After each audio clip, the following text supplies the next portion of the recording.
بەڕێوەبەراتی پەروەردەی سۆران بە ئامادەبوونی سەرجەم قوتابخانەکانی دەڤەرەکە چوارەمین فێستیڤاڵی خۆی ساز کرد. لە فێستیڤاڵەکەدا کەلتوری دانیشتوانی دەڤەرەکە زیندووکرایەوە و چەندین تاقیکردنەوەی زانستیش لەلایەن قوتابیانی بەشی زانستی قوتابخانەکانەوە ئەنجامدرا.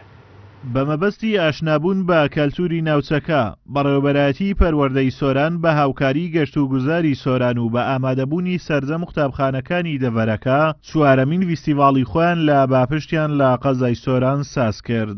بۆیە ئێمە ئامانجەمان بوو گشت ئەو قوتابخانانەی خۆمان کۆبکەینەوە و ئەو کەلەپور و ئەو شارستانێکەوە لە دەڤەری سۆران هەیە بتوانین پێشکەش بە خەڵکی خۆمان و دەرەوەی خۆمان بکەین. لە فیستیڤاڵەکەدا سەرەڕای کەلتوری نەتەوەیی چەندین تاقیکردنەوەی زانستی لەلایەن قوتابیانی بەشی زانستیەوە بەڕێوە چوو. چەندین بابەتی تری زانستی و کەلتوری گفتوگۆیان لەبارەوە کرا. ئێمە وەکو قوتابەکان پرۆژێکمان حازر کرد، ئەویش دوو سیمان حازر کردووە، یەکێک بەجگەرە یەکیش بێجگەرە.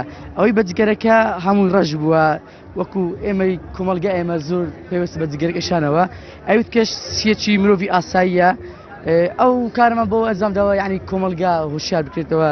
ئێمە لە قوتابخانەی دواناوەندی سیدەکانی کچانەوە هاتوین لە ناحیە سیدەکان دەڤەری برادۆست، هاتوین کەلتوری با و باپیرانمان ئاشناینەوەی داهاتوو بکەین و ئاشنای گشت ئەم جەماوەرە خۆشەویستە بکەن کە لێرە کۆبوونەتەوە بۆ ئەوەی قوتابیان و نەوەی داهاتوومان کەلتوری با و باپیرانمان لەبیر نەکەن و بزانن کە ئێمەش خاوەنی کەلتوری وەکو هەموو گەلانی جیهان. زۆر خۆشحاڵم کە ئەمڕۆ لەگەڵ هاوڕێکانم لەگەڵ مامۆستاکانم بەشدارم. بەڕاستی ئەم جۆرە فیستیڤاڵانە لە ناو گەلەکان زۆر گرنگە، چونکە ئێمە کە ئەمڕۆ لێرەین کوردبوونی خۆمان ئەستەلمێنین، ئەوە نیشاندان و بڵێن ناساندنی گەلی کووردە.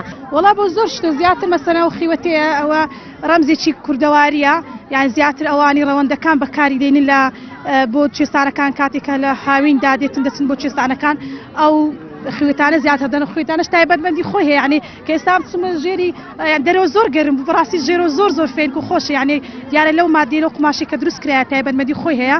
گەلی کورد خاوەنی مێژوویەکی دێرین و کەلتوری دێرینە، بەڵام بەهۆی نەپاراستنی و گرنگی پێنەدان زۆرێک لە کەلوپەلە کەلتوریەکانی لەناوچوون و بۆتە مایەی ئەوەی نەوەی ئێستا پێی ئاشنا نەبن.